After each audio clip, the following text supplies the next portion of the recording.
Hello, नमस्कार, आदाब, सत श्री अकाल और अस्सलाम वालेकुम। मैं हूं मोहम्मद अहमद काज़मी, लेकर आया हूं आपका पसंदीदा कार्यक्रम आपके रूबरू। आप लोगों के कहने से एक बार फिर अमरीश मिश्रा जी से बात हो रही है। अमरीश मिश्रा जी को मैं आपका पैगाम देता हूं कि आप लोग मुझे बार बार याद दिलाते हैं और वो बहुत ही वेल इन्फॉर्म्ड, आखिरी मिनट तक की खबरें उनके पास होती हैं। बल्कि इस हद तक के सुबह में क्या हुआ, दोपहर में क्या हुआ, 11 बजे क्या हुआ, 2 बजे क्या हुआ, इस बारीकी से तो मैं बहुत ही यानी उनके उस अपडेट के तरीके को मैं बहुत ही पसंद भी करता हूं। और बिल्कुल जैसे कहते हैं ना, लाइव हर चीज अपडेट करना, उस तरह से अमरीश मिश्रा जी से बात होती है। बात करने से पहले मैं आपको बता दूं कि अमरीश मिश्रा जी के 2 यूट्यूब चैनल बंद हो चुके हैं। इस वक्त वो अमरीश मिश्रा स्पीक्स 2 वो चलाते हैं, उस पर वो अपनी वीडियो डालते हैं और मैं अपने डिस्क्रिप्शन में उसका लिंक दे रहा हूं। आप लोग उनके ज्यादा वीडियो देखने के लिए उस पर जाएं और सब्सक्राइब करें, लाइक करें, कमेंट करें। बहुत ही जरूरी है सही बात, सच्ची बात ज्यादा से ज्यादा लोगों तक पहुंचे, उसमें आप उनकी जरूर मदद करें। आज हम जो बात करने वाले हैं वो ये कि हमास ने आज फिर 3 इजरायली कैदियों को छोड़ा है और इस बार का तरीका थोड़ा सा और डिफरेंट था। लोकेशन बदली थी, देर अल बला पहुंचे और उसके बाद वहीं डायस पर उन तीनों छूटने वाले कैदियों का इंटरव्यू लिया गया। ये बहुत ही ये मतलब इतनी पब्लिक के सामने। हालांकि मैं देख रहा था अल जजीरा की एंकर कह रही थी कि शायद वो ड्यूरेस में बोल रहे थे, दबाव में बोल रहे थे, लेकिन हां, उन्होंने पूरी दुनिया को दिखाया कि ये हम कैदियों को छोड़ रहे हैं और उनके ऑब्जर्वेशंस, उनका तजर्बा कैसा रहा हमास के साथ, उस पर हम बात करेंगे। इसके अलावा 3 के बदले 183, यानी 1 इजरायली के बदले 61 फिलिस्तीनी वो छोड़े जा रहे हैं। जिस वक्त आप ये वीडियो देखेंगे उस वक्त तक वो भी छूट चुके होंगे। और उधर ट्रंप का जो वो ख्वाब है, जिसको वो कह रहे हैं कि हम अपने कंट्रोल में ले लेंगे और यहां से फिलिस्तीनियों को बाहर कर देंगे, क्या हमास ने आज ऐसा करके उनका मजाक उड़ाया है? क्या ट्रंप, जो अपने आप को पूरी दुनिया का प्रेसिडेंट समझ रहे हैं, क्या उनकी हैसियत बता दी है? वो हम समझने की कोशिश करेंगे। और ईरान के सुप्रीम लीडर ने जो कल कहा है कि अमेरिका से बात करना बेकार है, ईरान के कोई मसाइल हल नहीं होंगे। 2015 की सरकार ने भी, ईरान की सरकार ने बात की थी, कुछ कंसेशंस भी दिए थे, लेकिन अमेरिका ने ना उस पर अमल किया बल्कि उसे फाड़ करके फेंक दिया। तो क्या ईरान और अमेरिका के बीच में कोई बातचीत होने की उम्मीद है? उस पर भी हम बात करेंगे। उधर सीरिया की जो इस वक्त जिसे हुकूमत कहा जा रहा है, उसने एक नया नक्शा उनकी इंटीरियर मिनिस्ट्री ने जारी किया है, जिसमें ना तो गोलान हाइट्स है और ना ही अलेक्जेंड्रेटा, एक जगह है जो तुर्की के कब्जे में है। उन्होंने सीरिया का उसे हिस्सा नहीं माना। आखिर क्या कुछ है, दुनिया किस तरफ जा रही है? अमरीश मिश्रा जी, वेलकम है आपका। मीडिया स्टार वर्ल्ड को आप वक्त दे देते हैं, उसके लिए बहुत बहुत शुक्रिया। आप ये बताइए कि आज का नजारा देर अल बला का आपको कैसा लगा? क्या कुछ उसमें मैसेज है? क्या कुछ बताने की कोशिश की है हमास ने? नहीं, देखिए, आज का जो था वाकई जो ये 5वां बैच था, यानी 5th फेज था, 5वीं बार एक्सचेंज हुआ है, मतलब प्रिजनर्स का एक्सचेंज हुआ है। इसके पहले 13 इजरायली, 5 थाई, 18 और आज के 3 मिला के अब 21 जो इजरायली कैदी रिहा हो गए हैं और फिलिस्तीनी मेरे ख्याल से करीब 600 हो रहे हैं, मेरे 593 या 600 हो रहे हैं। आज 183 होंगे और रेशियो 1:61 वाला है। लेकिन आज देखिए, पहले जो 4 हुए उनकी जो मैसेजिंग थी और उसमें महिलाएं, कम से कम पहले 4 फेजेस में महिलाएं इन्वॉल्व थी, तो वो एक अलग तरह की मैसेजिंग थी। उसमें जिन आईडीएफ की यूनिट्स को लिटरली हमास ने रौंदा है, उनका एक उपहास भी था और उनके ऊपर मतलब उनके सिंबल्स को रिवर्स कर दिया था। मैंने पिछली बार बताया था, लेकिन रीडर्स को रिमाइंड करने के लिए बता दें कि जैसे जो फोर्थ एक्सचेंज था लास्ट, मेरे ख्याल से 1 फरवरी को हुआ था या 1 या 2 को, तो उसमें जो जैसे गिवाती ब्रिगेड है, गिवाती ब्रिगेड का जो सिंबल फॉक्स है, तो हमास ने अपने स्टेज पे बैनर लगाया था कि फॉक्स को एक डैगर मार रहा है। तो वो एक गिवाती ब्रिगेड के बहुत लोग मारे गए हैं, और अभी कल ही आंकड़े आए कि 114 ऑफिसर्स और सोल्जर्स अकेले गिवाती ब्रिगेड के पिछले 2 महीने 3 महीने में मार दिए गए। 114 एक बड़ी संख्या है इजरायलियों के लिए। उसके बाद जो दूसरा उनका जो किफिर ब्रिगेड था, जिसका लोगो डैगर है, उसमें उन लोगों ने दिखाया कि वो डैगर तो है लेकिन वो एक इजरायली सोल्जर के स्कल में लग रहा है। और तीसरे का जो नहाल ब्रिगेड, उसका जो हसिया है, तो हसिया फसल नहीं काट रहा है, इजरायली सोल्जर्स को काट रहा है।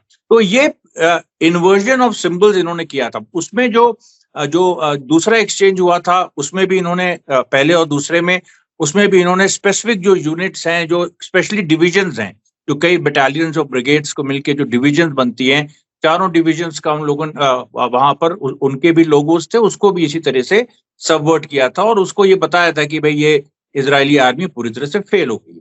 आज की अच्छा, एक चीज और कि जो कैदियों का आदान प्रदान था वो लगभग मतलब एक ऐसे माहौल में था कि एक समान माहौल में था, जिसमें महिलाएं थी तो उनके साथ ट्रीटमेंट दूसरा था, कुछ पुरुष भी जो रिलीज हुए पिछले उसमें उनके साथ भी ट्रीटमेंट दूसरा था, जैसे जो अमेरिकन रिलीज हुआ हो। आज जो 3 रिलीज हुए हैं उसमें देखिए जो सबसे इंपॉर्टेंट बात है, मैं इसको एक्सप्लेन करूंगा। हमास ने थोड़ा सा हल्का सा शो ऑफ फोर्स दिखाया है, जिसको एक्चुअली दिखाया है, जिसको जो इजरायली जो जनता उसने नोट किया, जो इजरायली जो प्रेस है उसने नोट किया। अब सवाल है कि ऐसा उन्होंने क्यों किया, क्योंकि देखिए हमास कोई भी चीज सोच समझ के करता है, और हमास ने जो अभी तक कैदियों को छोड़ा और जो मैसेजिंग जारी थी वो पूरी ये जा रही थी कि हमास के कंट्रोल में नैरेटिव है और सब कुछ है। लेकिन हमास एक चीज से, देखिए ये बड़ी बारीक बात है, इसको मेरे ख्याल से, जैसे मैं एक कम्युनिस्ट मूवमेंट का प्रोडक्ट हूं तो मैं इस बात को समझता हूं।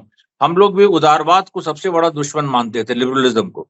वैसे ही हमास को ये कहीं लगा कि कुछ लिबरल सा भी एक मैसेज जा रहा है कि हमास तो बहुत सॉफ्ट है, और ये अब हमास ने इस बार उसको पलट दिया। जो आज 3 कैदी रिलीज हुए उनके साथ थोड़ी सी सख्ती, क्योंकि हमास के लोग उनसे इंटरव्यू ले रहे थे, उनसे पूछ रहे थे कि तुम्हें कैसा लगा, तो ऑब्वियसली वो उनकी कैद में है, तुम्हें इस तरह का इंटरव्यू नहीं लिया था। और थोड़ा सा इंटिमिडेटिंग और था, क्योंकि एक बड़ा घेरा हमास के फाइटर्स का था, सैकड़ों फौजियों का, जो लगातार घेरे हुए थे स्टेज को 3 तरफ से। तो इंटिमिडेशन भी था और ये था, और ये जानबूझ के था। अच्छा, एक चीज और बहुत ही महत्वपूर्ण है कि देर अल बला उन्होंने क्यों चुना, क्योंकि आप देखिए जो उन्होंने जो 4th एक्सचेंज था, जो मेरे ख्याल से 30 जनवरी को हुआ था, उसमें जबलिया में से वो जो एक महिला आईडीएफ की सोल्जर थी, वो एकदम मलबों से निकल रही। तो उस दिन देखिए उन्होंने दिखाया कि मलबों से, क्योंकि इजराइल कह रहा था कि गाजा ये हो गया वो हो गया, तो उन्होंने कहा कि नहीं, उन्हीं मलबों में हमने तुम्हारे कैदी को रखा और वो बिल्कुल सुरक्षित है। उन्हीं मलबों से वो निकल के आई और वहां पर उसका हैंडओवर हुआ। आज उल्टा हो गया, आज उन्होंने देर अल बला चुना, क्योंकि ये अकेला इलाका है जिसकी इमारतें खड़ी। और ये क्यों किया, क्योंकि ट्रंप ने कहा था कि Gaza is a demolition site, Gaza पूरी तबाह हो गई है, डिमोलिशन साइट। और इस तरह से ट्रंप ने कहा जैसे वो कोई रियल एस्टेट डेवलपर है, और वो ये कह रहा हो, गार्जियन, लंदन गार्जियन, जो कि कहीं से प्रो हमास नहीं बल्कि प्रो इजरायली है, बीबीसी वगैरह सब, उन्होंने भी कमेंट किया कि ये पूरा जो एक भाषा जिस तरह की यूज की ट्रंप ने, एकदम एक रियल एस्टेट प्रॉपर्टी डीलर की तरह वो बात कर रहा था। और वो एक अलग मसला, उसको हम बाद में एनालाइज करेंगे, आज करेंगे दूसरे वीडियो में। लेकिन आज महत्वपूर्ण बात यह है, हमास ने देर अल बला में एक ये शो ऑर्गेनाइज करके, और पूरा बिल्डिंग्स खड़ी हैं, ये उन्होंने मैसेज दिया ट्रंप को, सीधे ट्रंप को, कि ये है देखो गाजा खड़ा हुआ है, हम लोग रिकंस्ट्रक्शन कर रहे हैं। क्योंकि रोज ये खबरें आ रही हैं कि जरूरतें बहुत हैं, साधन कम है। जाहिर सी बात है, इतना बड़ा नरसंहार हुआ है, पूरा ये हो गया, लेकिन हमास लगातार उसको रीबिल्ड कर रहा है। 2 लाख टेंट्स की जरूरत है, 60,000 मोबाइल होम्स की जरूरत है। वो सारी व्यवस्थाएं जो हैं हमास एडवर्टाइज भी कर रहा है, हेल्प भी मांग रहा है, और उसको पूरा भी कर रहा है। यहाँ तक कि कल की तो खबर ये थी कि जो वेस्ट बैंक में इजराइल घेरा डाले हुए है, जेनिन में 15 दिन हो गए, नाब्लस में 11 दिन हो गए, ट्यूबस में 12 दिन हो गए। तो ट्यूबस में जो लोग घेरे में हैं उनको कुछ खाने पीने की दिक्कत आ रही थी, तो कल ट्यूबस मतलब ट्यूबस में एड पहुंचाई गई, वेस्ट बैंक, वो भी हम। तो वो देखिए, वो पूरी मतलब जब आप ट्यूबस तक एड पहुंचा रहे हैं और घेरा तोड़ के और सब कुछ करके और जो आप कर रहे हैं, तो गाजा को भी आप रीबिल्ड कर सकते हैं। और हमास ये उसने एक बड़ा मैसेज दिया। एक चीज और देखिए, ये अच्छा, ये मतलब जो मैंने इंटिमिडेशन की बात की, उसमें क्या है कि इजरायली जो प्रिजनर्स के जो वो हैं फैमिली मेंबर्स, उनका बयान है। उन्होंने कहा कि आज की स्थिति से अच्छा, एक चीज और देखी होगी आपने कि तीनों कैदी पतले एकदम वो हो गए थे, और जो पहले जो वो गए प्रिजन में उससे ज्यादा पतले थे, और कुछ कुछ मिलते जुलते थे जैसे, हालांकि उनके साथ कोई बुरा व्यवहार नहीं हुआ, लेकिन उनके पूरा जो उनका जो शरीर का पूरा पैटर्न था, बाकी जो छोड़े गए, खासतौर पे महिला जो कैदी छोड़े गए, उनसे डिफरेंट था। तो ये भी इजराइल की फैमिलीज ने नोटिस किया, जो प्रिजनर्स की फैमिली है, उन्होंने कहा कि ये दिखाता है कि अब जल्दी से जल्दी प्रिजनर एक्सचेंज होना चाहिए, और नेतन्याहू को पूरी तरीके से सीज फायर डील सेकेंड और थर्ड स्टेज जो जिससे वो अवॉइड कर रहा है, वो भी इम्प्लीमेंट होना चाहिए। और जो ह्यूमैनिटेरियन जो उसका एस्पेक्ट है, जो कि ये नहीं इम्प्लीमेंट होने दे रहा है या ठीक से अपनी तरफ से पुश नहीं दे रहा है, वो उसको मतलब पूरा करना चाहिए। तो ये देखिए, एक पूरी मैसेजिंग गई। और एक चीज बताएंगे, जो होस्टेजेस थे, वो उनको बकायदा इंटरव्यू में हिब्रू में ही उनसे बोलने को कहा गया, और वो हिब्रू में ही बोले, और उन्होंने भी यही कहा कि अब देर नहीं करनी चाहिए। अब हमास ने हमको अच्छी तरह से ट्रीट किया सब, और अब जो है नेतन्याहू को जल्दी से जल्दी सारे जो समझौते हैं वो कर लेने चाहिए। और ये जो मिलिट्री सोल्यूशन इस समस्या का नहीं है, एक इंपॉर्टेंट बात एक कैदी ने कही कि मिलिट्री सोल्यूशन इस समस्या का नहीं है, ये बातचीत से ही हल होगी, और बातचीत से इसको पॉलिटिकली हल किया जाए। ये वो कोई एक आम कैदी नहीं कह सकता, ये तो ऑब्वियसली। और ये बात लेकिन जेन्युइन है, ये बात तो सब पूरी दुनिया कह रही है, क्योंकि दुनिया का कंसेंसस है अमेरिका इजराइल को छोड़ के कि मिलिट्री सोल्यूशन नहीं, पॉलिटिकल सोल्यूशन होना चाहिए, पैलेस्टीनियन स्टेट की बात होनी चाहिए। सबने वो कह दिया है, सऊदी अरेबिया तक ने कह दिया है। एक चीज और, नेतन्याहू इस समय अमेरिका में है, और इजरायली अखबारों ने ये कमेंट किया कि, और कई लोगों ने, इनफैक्ट एक जो उनकी पार्लियामेंट है केनेसेट, उसके भी एक मेंबर ने कहा कि आज देखिए 3 कैदी यहाँ रिहा हो रहे हैं, और नेतन्याहू आराम से, and the word luxurious was used, कि लग्जरी में वो बैठे हुए आराम से टीवी में देख रहे हैं। इससे ज्यादा दुख की बात नहीं हो सकती, इससे ज्यादा कोई नकारा बात नहीं हो सकती। ये एक नेतन्याहू के खिलाफ जो एक सेंटिमेंट बहुत दिनों से बन रहा है, जिसको ट्रंप ने डाइवर्ट करने के लिए वो जो बात कही, वो उसने कही, और लेकिन वो सेंटिमेंट खत्म नहीं हो रहा, वो नए नए एवेन्यूज ढूंढ रहा है, वो सेंटिमेंट लगातार मजबूत होता जा रहा है। अभी शिनबेत के चीफ रोनेन बार से इनका झगड़ा हो गया है, क्योंकि रोनेन बार का कहना था कि जो सीज फायर की जो मतलब सीज फायर की जो शर्तें हैं, जो समझौते की, उनको जो सेकंड थर्ड फेज तक की बात है उसको पूरा करना चाहिए। अब ये रोनेन बार को फायर अभी नहीं किया है, लेकिन ये बात हो रही है कि जो शिनबेत के चीफ है उनको फायर किया जाएगा। अब इस तरह की जो पूरी सिचुएशन, और पहले में और उसके पहले बात है ही कि जो अटॉर्नी जनरल है, जो इजराइल की महिला, प्लस जो सुप्रीम कोर्ट के नए प्रेसिडेंट है, वो सब नेतन्याहू के खिलाफ।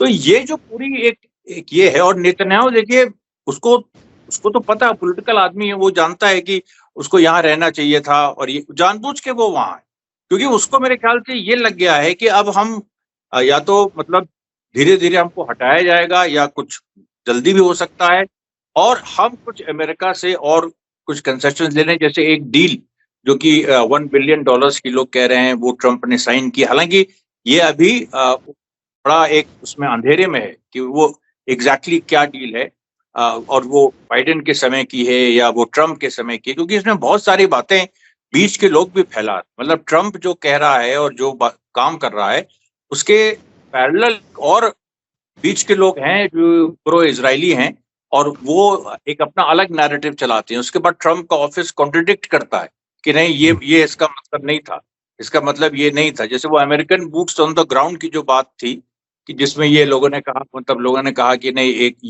हिंट किया था कि इसमें अमेरिकन फौजें भी जाएंगी, तो उसको लेके क्लैरिफिकेशन। तो ये अमेरिका के अंदर भी एक ये मतलब हमास ने एक सक्सेसफुल अपने प्रिजनर एक्सचेंज जो प्रोग्राम्स हैं उनके माध्यम से एक डिवीजन वहां भी करा है।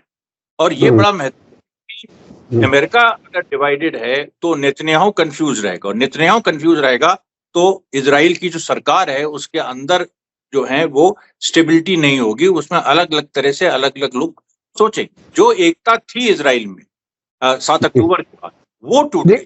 ये ट्रंप वाले गाजा प्लान पर इजराइल के नए जो आईडीएफ चीफ हैं उन्होंने मिलिट्री इंटेलिजेंस जो फौज की होती है उसके सरबराह को कहा है कि उन्होंने कह दिया था ये ट्रंप वाला प्लान लागू नहीं हो सकता। तो एहूद बाराक ने जो फॉर्मर प्राइम मिनिस्टर है उन्होंने भी इसका एक तरह से मजाक उड़ाया। तो ये क्या डोनाल्ड ट्रंप का ये महज टेम्परेरी एक खुशी का इजहार कराना था कि विजिट अच्छी सी गुजर जाए, या वाकई कोई ऐसा सीरियस प्लान है जिस पर वो किसी भी तरह से अमल करेंगे? क्या वो कुछ मुमकिन लगता है आपको? नहीं, मुझको मुमकिन नहीं लगता। देखिए, ट्रंप ये बात जानते हैं कि अभी कोई भी अमेरिकन प्रेजेंस इम्पॉसिबल है आने वाले बहुत सालों तक। मतलब ये इनका टर्म पूरा हो जाएगा उस पर भी ये नहीं कर सकते हैं, क्योंकि पॉलिटिशियन सब कुछ कर सकता है, झूठ भी बोल सकता है, अपने बातों के खिलाफ भी जा सकता है, लेकिन उसको जो मैंडेट मिला है उसके वो पूरा एक एंटी चला जाए, वो उस तरह की स्थिति वो ट्रंप जानता है कि उस तरह की स्थिति आएगी तो फिर उसके दुश्मन जो डेमोक्रेट्स हैं वो तो फिर और जो जनता फिर खिलाफ हो जाएगी, तो फिर वो सत्ता में रह नहीं पाएगा, या उसको वही दिक्कतें आएंगी जो पहले टर्म में आई। इसलिए ट्रंप बहुत कॉशियस है, और वो अभी जो उसने बयान दिया वो नेतन्याहू को बचाने के लिए था कि डिबेट को शिफ्ट करो, क्योंकि एक्सचेंज ये जो प्रिजनर्स एक्सचेंज से ये पूरा इंप्रेशन जा रहा था कि हमास डोमिनेंट है, हमास की सरकार खड़ी हो गई है, हमास गाजा के कंट्रोल में है। ये बहुत इंपॉर्टेंट कंट्रोल, क्योंकि ये कंट्रोल और उसके साथ एक वर्ड जो कि प्रॉपर्टी उसमें काम आता है, ओनरशिप। अब ये ट्रंप देखिए ओनरशिप की बात कर रहा है कि अमेरिका विल ओन गाजा, या इस तरह की बातें उसने जो प्रॉपर्टी वाली छोड़ी हैं, जो एक्चुअली प्रॉपर्टी डीलर्स बात करते हैं कि ओनरशिप किसकी है। अब आप ये बताइए टेक्निकली गाजा की ओनरशिप किसकी? गाजा जो है वो 1967 में वो इजिप्ट का हिस्सा था। हम वेस्ट बैंक अभी छोड़ते, गाजा 1967 में इजराइल ने इजिप्ट से लिया। उसके बाद उसकी लीगल सिचुएशन, उसकी लीगल स्टेटस क्या है? उसकी लीगल स्टेटस ये है कि वो यूएनओ उसको डिस्प्यूटेड टेरिटरी मानता है, बल्कि उससे भी ज्यादा इजरायली ऑक्यूपेशन को मानता है। मतलब मैं बताओ, आप सोचिए, हमास जो इतने दिनों से जो अपनी पूरी लैंग्वेज में इजराइल को ऑक्यूपेशन फोर्स कहता है, इनफैक्ट वो आईडीएफ को भी कहता है कि मतलब इजरायली डिफेंस फोर्स नहीं, उसको पूरा एक ऑक्यूपाइंग फोर्स आईओएफ कहते हैं। एग्जैक्टली। तो वो एक्चुअली यूएनओ, वो यूएन की भाषा है, जो यूएन जो है ओरिजिनल उसमें जो, तो गाजा की ओनरशिप की बात जो है वो जब इजराइल उसको ओन नहीं करता, तो जो ट्रंप कह रहे हैं कि Israel will hand over Gaza, exact ये वर्ड्स थे, Israel will hand over Gaza to, मतलब कहां से हैंड ओवर? यही बात तो मतलब जो एकदम वो कहते हैं ना, जैसे एक्चुअली जैसे मकान है, किसी डिस्प्यूटेड प्रॉपर्टीज कितनी सारी होती, उसमें ओनरशिप तय नहीं, तो कैसे हैंड ओवर कर देगा वो? तुम कह दो कि नहीं उस घर को हमको हैंड ओवर कर देगा वो। अब ये जो पूरी बात है ये ट्रंप ने पूरा एक डाइवर्ट करने के लिए अपनी तरह से, ये भी नेतन्याहू ने उससे कहा नहीं यही बोलो, ऐसा नहीं है, वो अपनी तरह से उसने एक ये कहा कि भाई एक बिजनेसमैन की भाषा। अच्छा, इसके साथ साथ ट्रंप का ऑफिस कुछ डॉक्यूमेंट्स भी रिलीज कर रहा है, खासतौर पे 2019 के, जिसमें ट्रंप की नेतन्याहू से बातचीत हुई थी, और उस समय अब्राहम अकॉर्ड्स वाला पूरा माहौल था। उसमें जो जारेड कुशनर जो इसका सन इन लॉ है ट्रंप का, उसकी एक किताब भी है जिसमें उसने मेंशन किया, और उसके एक्सर्प्ट्स अभी सामने आ रहे हैं। अब वो ऑब्वियसली अमेरिका मतलब व्हाइट हाउस ही लीक कर रहा है या प्रॉट कर रहा है कि मतलब जर्नलिस्ट को कि तुम इसको छापो। तो जारेड कुशनर ने लिखा है कि अच्छा, जारेड कुशनर बहुत ज्यादा मतलब काफी प्रो इजरायली था, काफी क्या पूरी तरह से। तो उसने लिखा है कि 2019 में ट्रंप और नेतन्याहू बातचीत कर रहे थे और ट्रंप चाहता था कि ट्रंप 2 स्टेट सोल्यूशन की बात उस समय कर रहा था कि सऊदी अरेबिया से नॉर्मलाइज हो रिश्ते। इब्राहिम अकॉर्ड्स का वही मतलब था कि सऊदी अरेबिया और इजराइल के रिश्ते नॉर्मल। उसी बीच में ट्रंप ने अचानक कहा कि बीबी you are not interested in a deal, right, you are not interested in a deal. तो ये बात ट्रंप समझ चुका है और ट्रंप ने देखिए अभी भी इस समय भी उसने कहा, उसने एक बात कही, ये सारी जो कंट्रोवर्सी हुई उसके बावजूद उसने एक बात कही, उसने कहा I am a deal maker, I make the best deals. वो तो नॉर्थ कोरिया में होटल खोलने चला गया था। आप देखिए पिछली बार उसको तो यही, उसको तो कहीं भी उसको आप यहाँ कहिए चांदनी चौक में खोल दो तो यहाँ पहुंच जाएगा, कहीं भी उसको आप उसने गुड़गांव में, मुंबई में ट्रंप टावर के नाम से जो बिल्डिंगों के नाम रखवाए हैं, उसके बारे में ये कहा जाता है कि भारत में उसने पैसा एक नहीं लगाया, सिर्फ अपनी ब्रांडिंग दी है और उसमें हिस्सेदार बना हुआ है।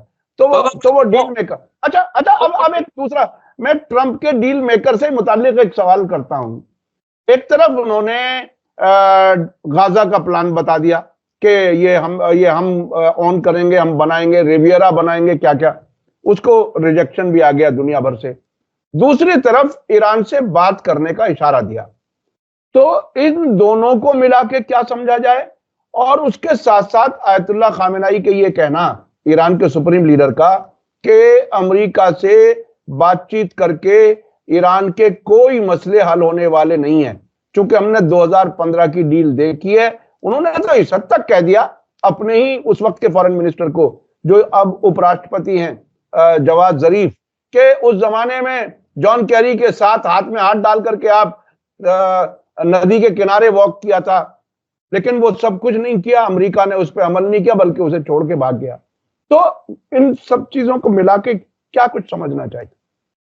नहीं, देखिए, ये ईरान ने जो सवाल उठाया है बहुत वाजिब है और ये पूरी दुनिया को इसको समझना चाहिए। ये ऐसे बैकग्राउंड में हो रहा है जिसमें पूरी दुनिया को ट्रंप एक तरह से ह्यूमिलेट कर रहा है। वो पैनामा को उसने धमकी दी तो पैनामा ने चाइना के साथ बेल्ट एंड रोड इनिशिएटिव उस पर रोक लगा दी। कनाडा को धमकी दी, उस पे भी ये हो रहा है। सब जगह डिपोर्टेशन कर रहा है हैंडकफ में। भारत में बताइए बाकायदा वीडियो जारी करके अमेरिकन जो एजेंसी डिपोर्ट कर रही है उसने वीडियो जारी करके दिखाया कि इंडियंस को हम हैंडकफ करके भेज रहे हैं और पूरा उसका वीडियो वायरल है।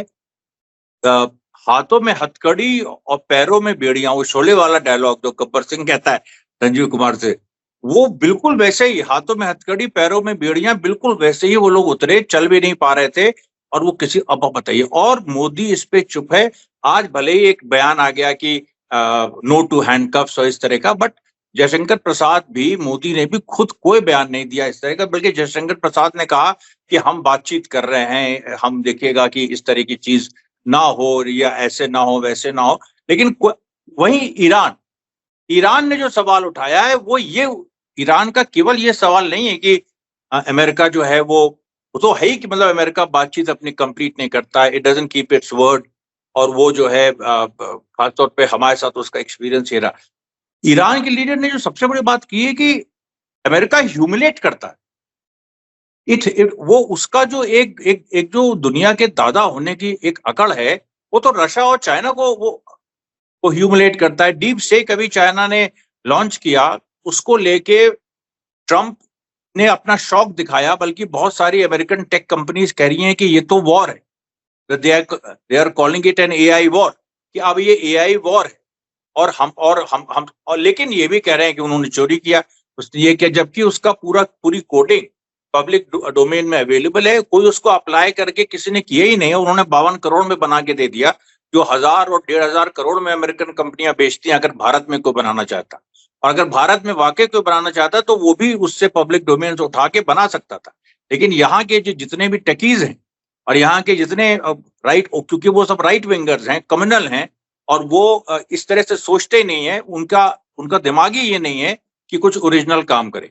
तो ये जो पूरी देखिए सिचुएशन है, इसमें ईरान का स्टैंड लेना स्वाभिमान के पक्ष, कि हमारा स्वाभिमान इससे हर्ट होता है, और कब तक हम करें, हमने बहुत किया, लेकिन अमेरिका अगर हमें ह्यूमिलेट हर बार करेगा तो फिर ये वो समझ ले कि हम भी उसको उसी भाषा में जवाब दें।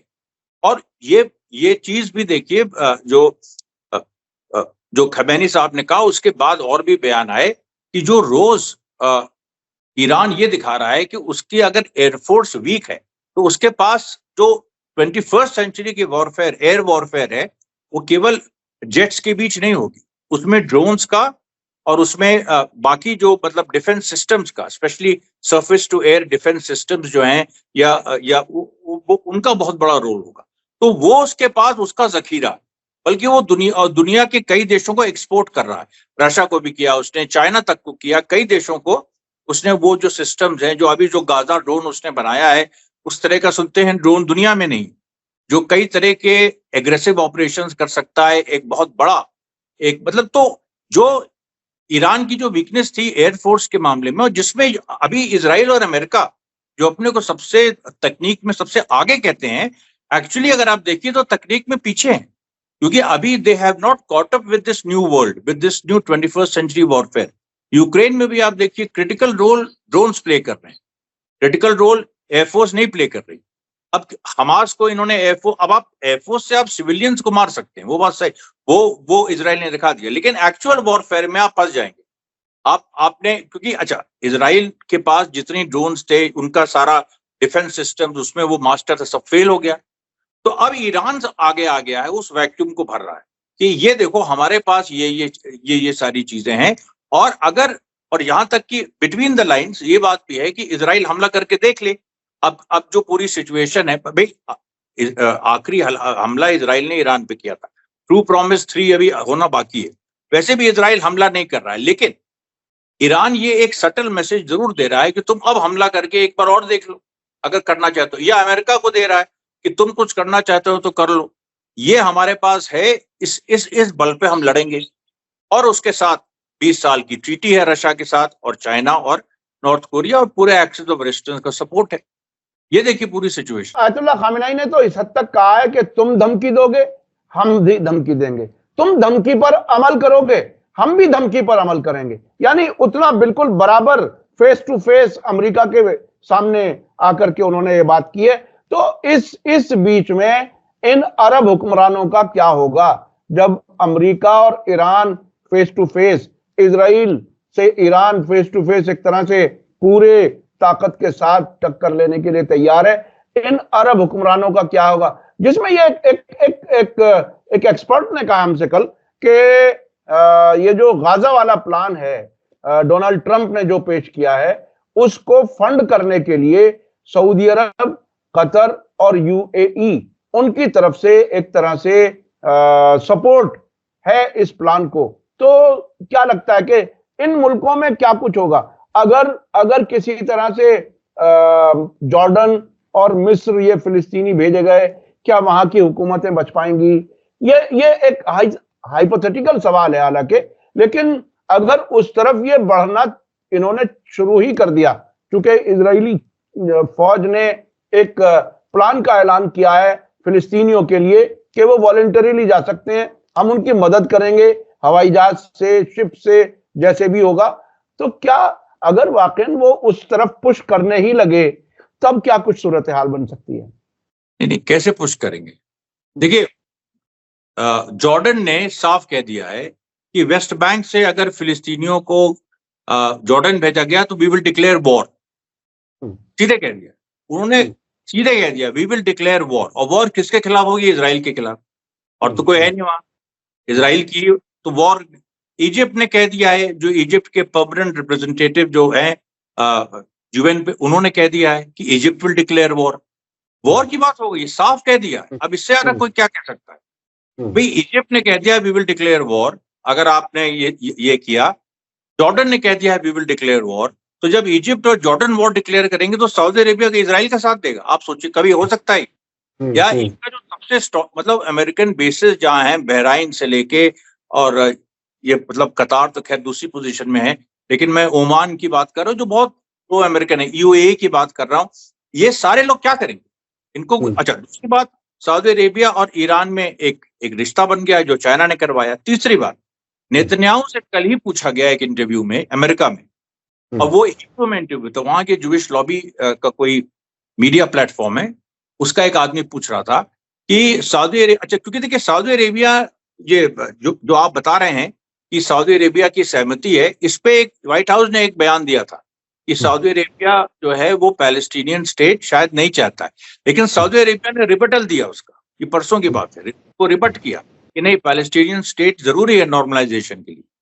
उसके बाद कल नेतन्याहू से पूछा गया कि सऊदी अरेबिया तो कह रहा है कि नॉर्मलाइजेशन के लिए पैलेस्टाइन स्टेट जरूरी है, तो नेतन्याहू ने कहा कि पैलेस्टाइन स्टेट सऊदी अरेबिया अपने यहाँ क्यों नहीं बनाता है, उसके पास इतनी सारी टेरिटरीज हैं, वो इट हैज वास्ट टेरिटरीज, वो अपने यहाँ बनाए। तो ये देखिए सऊदी अरेबिया, मतलब अरब मुल्क भी इस सवाल पे जो ट्रंप का प्लान है, ये बिल्कुल गलत परसेप्शन क्रिएट किया जा रहा है कि वो ट्रंप के साथ है, कोई साथ नहीं। एक चीज एक तो ये तकरीबन ऐसा प्लान है कि अगर आपको बंदूक चाहिए तो तोप के लिए अप्लाई करो, बंदूक तो मिल ही जाएगी। कहीं कोई ऐसी कोई बड़ी बात कह करके कुछ और हासिल करना चाह रहे हैं? नहीं, कोई इसमें मुझे नहीं लगता कुछ हासिल करना चाह रहे हैं, इसमें ये नेतन्याहू की गर्दन बचा रहे हैं, और जो ट्रंप को भारी पैसा जो पहले भी इजरायली लॉबी ने दिया, इस बार भी दिया, और इतना सब देने करने के बाद ट्रंप बाइडेन नहीं है। बाइडेन वो उसकी आइडियोलॉजी है लिबरल इंपीरियलिज्म की, कि अमेरिका जो है वो एक मतलब वो दुनिया पे डोमिनेट करे, अमेरिकन वैल्यूज अच्छी हैं दुनिया के लिए, इस तरह की जैसे अंग्रेजों के समय व्हाइट मैन्स बर्डन था, एक पूरा ये था कि ब्रिटिश रूल प्रोग्रेसिव है 19th सेंचुरी में, और यहाँ भी घुसेड़ दिया गया था यहाँ के लोगों के दिमाग में, फिर बड़ी मुश्किल से वो निकला, अभी भी कुछ घुसा हुआ है। उसी तरीके से वहां पर बाइडेन की वही आइडियोलॉजी, व्हाइट मैन्स बर्डन वाली, लेकिन ट्रंप वो नहीं है, ट्रंप आइडियोलॉग नहीं है, वो भले ही उसको सुप्रीमेसी की बात, वो उसको व्हाइट सुप्रीमेसी ब्लैक, उसको ये समझ में आता है कि भाई अच्छी डील हो जाए, कोई पैसा बन जाए, कारोबार अच्छा हो जाए, पैसा कमा लेंगे। प्रेसिडेंट भी ऐसी बातें करता है। अब जैसे अब उसने तारिफ की धमकी दी क्योंकि जानता है कि उसको कंसेशन मिलेंगे। अरे उसने, आप पिछले टर्म में याद करिए, मोदी से वो इस पे लड़ गया था हार्ले डेविडसन पे, हमें ये भी याद है, और बयान दे दिया था उसने कि Modi is a friend, but I asked him to import more Harley Davidsons. He said I can only do 6 lakh. I wanted him to do like 2 million. But what can I do? इस तरह की बात, इस बताइए Harley Davidson बेच रहा है तो आप ये कि जब इस मोटरसाइकिल बेचना चाहता था मोदी जी पर दबाव डालने के लिए, और यहाँ मोदी कह रहे हैं कि उससे ज्यादा हमारी औकात ही नहीं है। हार्ले डेविडसन यहाँ इतनी, बाकी हमारे लोग, हमारी भी वो हैं, और बहुत सारे और भाई तमाम होंडा से लेके तमाम और यहाँ पर बनाते हैं मोटरसाइकिल, तो हार्ले डेविडसन इतनी महंगी जो है, उनका मार्केट ही नहीं है उस तरह से जितना जो ट्रंप। लेकिन ट्रंप को आप देखिए कि इस बात पे कंप्लेन कर रहा था, उसने और कोई कंप्लेन नहीं की इस बात पे कर। तो कहने का मेरा मतलब ये है कि ट्रंप की जो आइडियोलॉजी है वो उस तरह के लिबरल इंपीरियलिज्म की नहीं, तो वो ऐसे बयान देगा जो उसको सूट करेंगे, जो उसको लगेगा कि I am a deal maker, तो मैंने ये डील ऑफर की, अब किसी ने एक्सेप्ट नहीं की तो मैं क्या करूं। नेतन्याहू से यही कहेगा वो कि अगर तुम भी बच गए 1-2 महीने के लिए, तुम्हारी गर्दन भी बच गई, अब इसी नैरेटिव को चलाओ, इसी नैरेटिव को चलाओ। आज जो हमास ने किया है उससे वो नैरेटिव बदलेगा, क्योंकि आज हमास ने देर अल बला में जिस तरीके से जो पूरा एक साबुत है, मतलब पूरी बिल्डिंग्स टिकी हुई हैं, और भी उनको अच्छा करके, जो थोड़ा बहुत ये भी था एकदम चाक चौबंद करके उन्होंने वहां पर आज होस्टेज एक्सचेंज किया है, और जहां एकदम फिर वही हमास के फौजी बिल्कुल एकदम चुस्त दुरुस्त कपड़ों में, पोस्चर में, इसमें, और इंटिमिडेटिंग भी पूरा, उनसे कह रहे हैं कि सवाल पूछ रहे हैं, बकायदा माइक लेके खुद ही सवाल पूछ रहे हैं। पहले ऐसा नहीं होता था, पहले वो प्रिजनर्स खुद बोलते थे। दोनों चीजें कोच की जा सकती, लेकिन ये दिखाना जरूरी था कि हमास एक ऐसी फोर्स है जो इंटिमिडेट भी कर सकता है, और उससे डरो।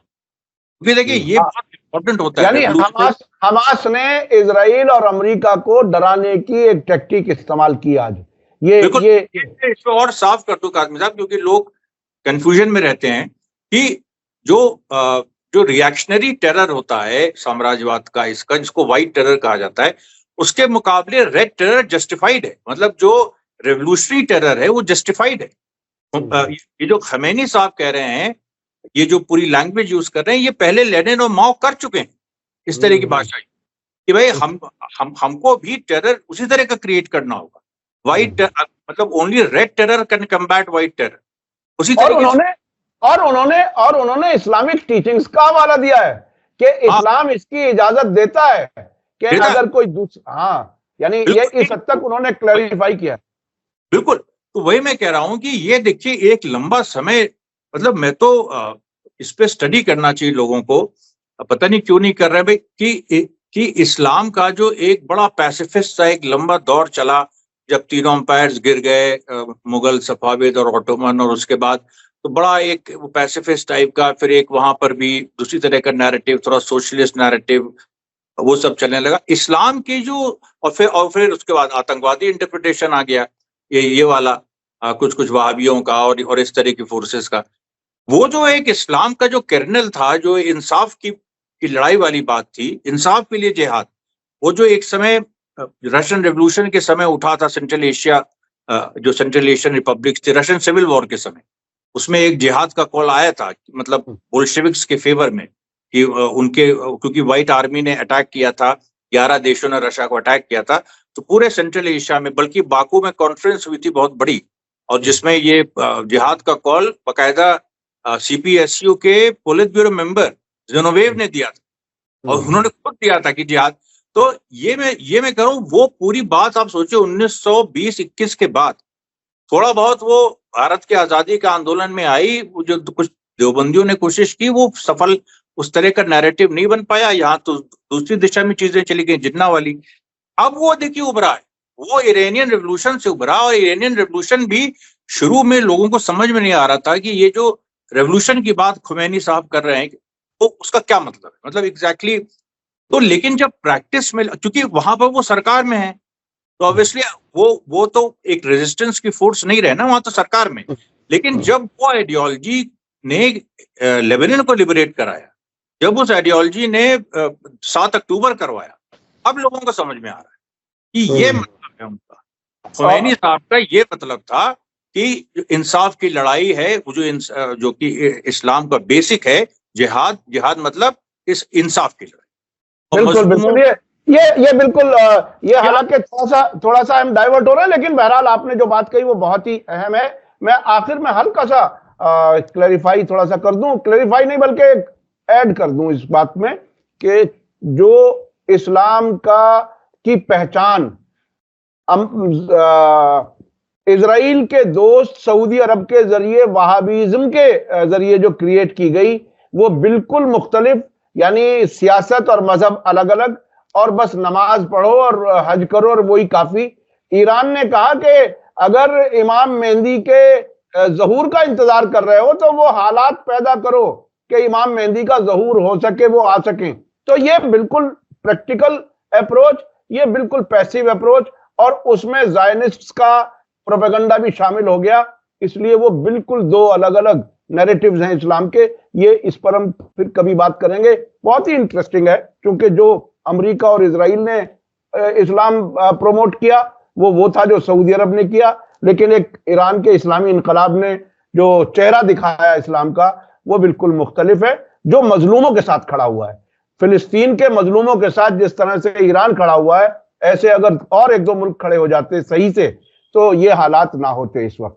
बहुत बहुत शुक्रिया अमरीश मिश्रा जी, आपसे बात करके हमेशा बहुत ही नए नए एंगल से इंफॉर्मेशन मिलती है, और जिस बारीकी से आप बताते हैं वो वाकई बहुत ही काबिल कद्र है। मैं आप आखिर में अपने दर्शकों से कहूं कि Amrish Mishra speaks to YouTube channel जो अब वो चला रहे हैं, उसका लिंक डिस्क्रिप्शन में है, उसके जरिए आप उन तक पहुंचिए और ज्यादा से ज्यादा उनको सब्सक्राइब कीजिए और उनके वीडियो देखिए। मुझे उम्मीद है कि फिर जल्दी हम अमरीश मिश्रा जी से मुलाकात करेंगे। इसी के साथ मुझे दीजिए इजाजत। धन्यवाद, शुक्रिया, जय भारत, जय हिंद। मीडिया स्टार वर्ल्ड के और वीडियो देखने के लिए हमारे चैनल को सब्सक्राइब करें और सीधे नोटिफिकेशन पाने के लिए बेल आइकन दबाएं।